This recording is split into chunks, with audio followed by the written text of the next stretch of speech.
Es un poco tardía la reacción que viene realizando el gobierno actual en relación al dengue. Vamos a conversar a detalle con el doctor Augusto Tarazona, él es médico infectólogo y ex viceministro de Prestaciones y Aseguramiento en Salud. ¿Cómo está, doctor? Buenas noches, bienvenido a Exitosa. Buenas noches, Katiuska. Un gusto de saludarle y por su intermedio a todos los quienes están escuchando su prestigioso noticiero. Y efectivamente comparto contigo la idea de que es un poco tardía la reacción que viene realizando el gobierno actual en relación al dengue. Están declarando o están pensando declarar, porque todavía no han emitido la norma correspondiente, cuando ya tenemos encima 40 fallecidos cuando menos. Son 32 reconocidos, pero están en investigación otros tantos. Eso nos lleva pues a pensar que esperamos demasiado para poder actuar en un tema que sabemos, como bien lo ha señalado usted, que se iba a venir.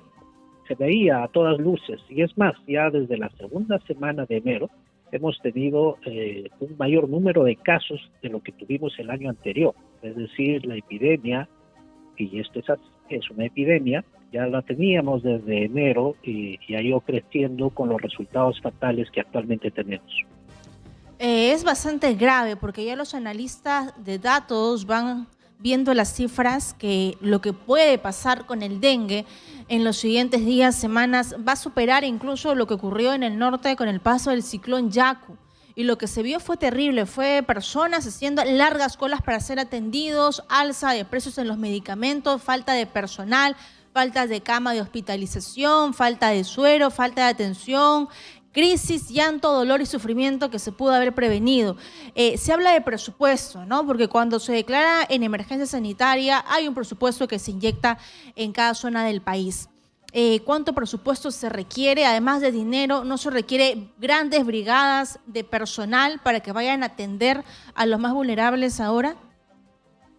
Hay que entender que la declaratoria de emergencia no solo es un tema de dinero, es un tema que tiene que ver con la movilización de diversos tipos de recursos, dentro de ello el tema de los recursos humanos, como son los médicos, enfermeras, técnicos, fumigadores y otro personal más.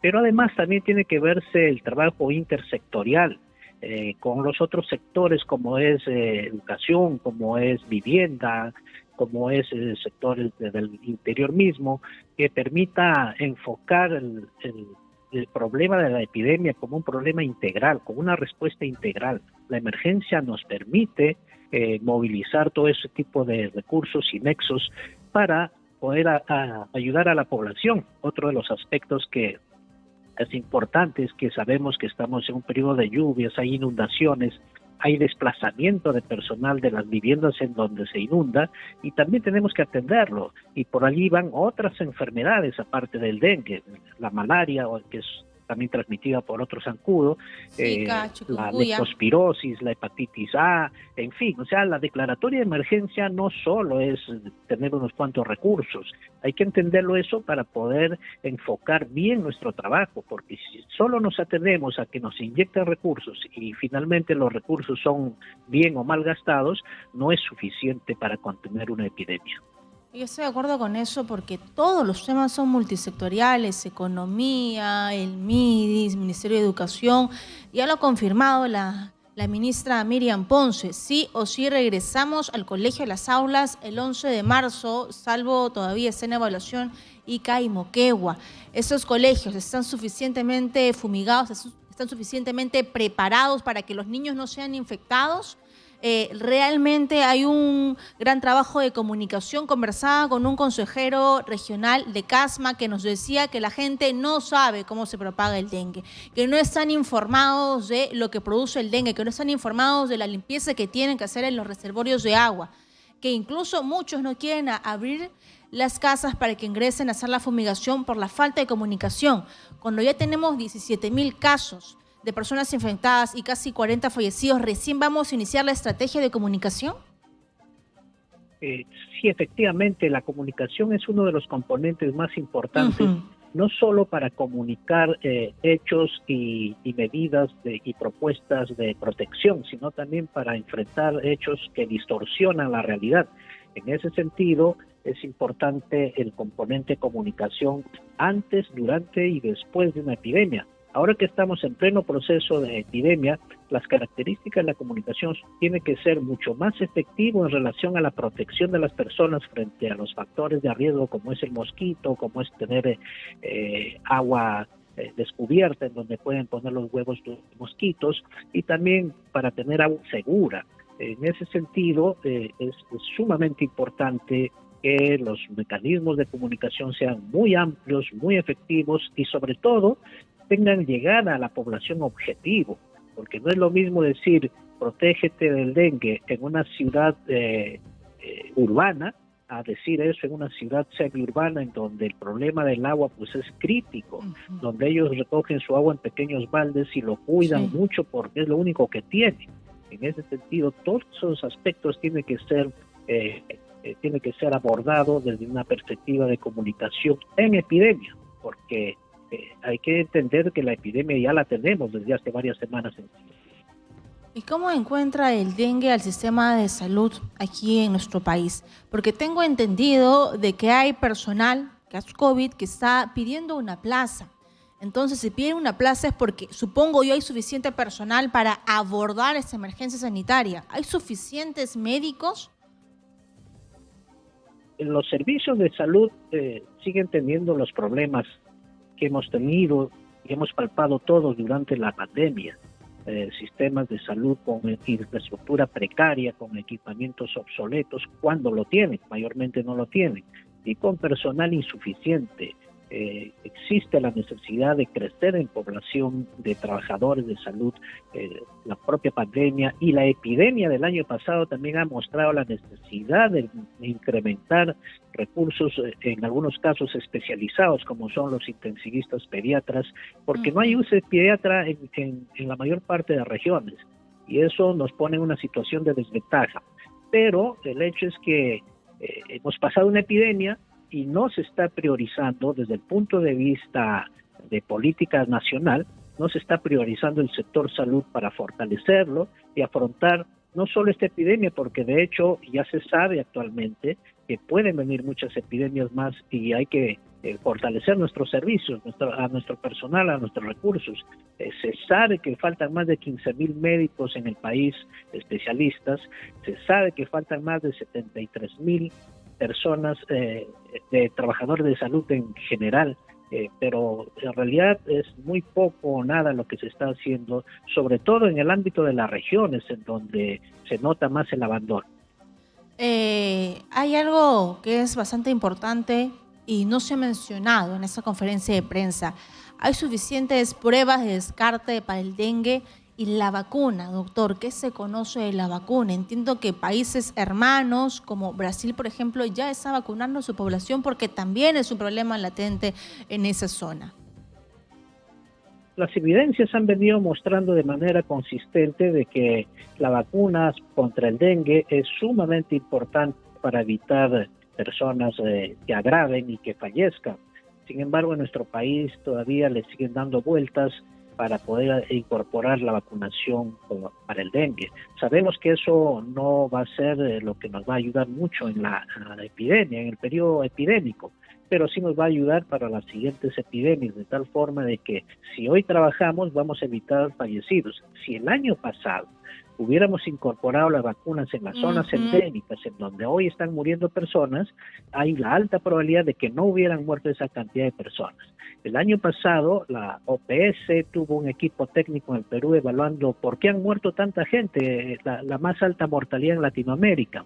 Y se sabe que muchas de las opiniones de los consultores ha sido que eran muertes evitables. Y eso no quisiéramos que vuelva a pasar este año. Pero lamentablemente está pasando.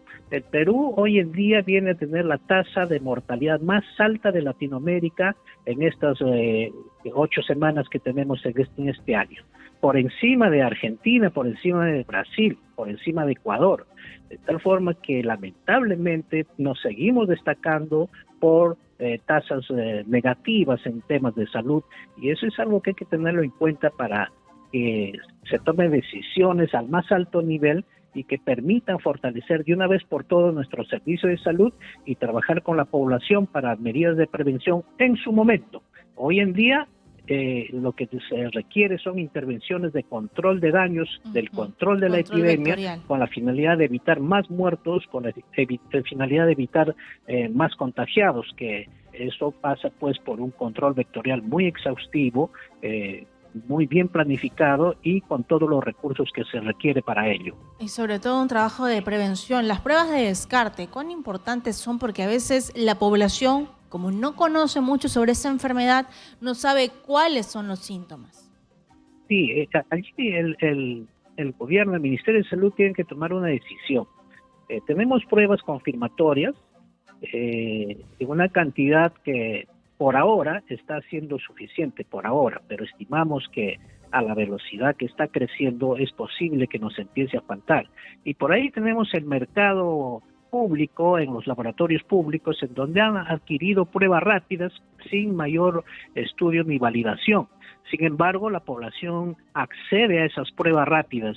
En ese sentido, el Instituto Nacional de la Salud de nuestro país debe optar por incorporar también las pruebas rápidas validadas, porque en periodo epidémico nos es muy útil. En un paciente que tiene sospecha de dengue hay que ir más allá de la sospecha y buscar confirmar bajo algún mecanismo que bien podrían ser esas pruebas rápidas que el Ministerio todavía no las ha autorizado.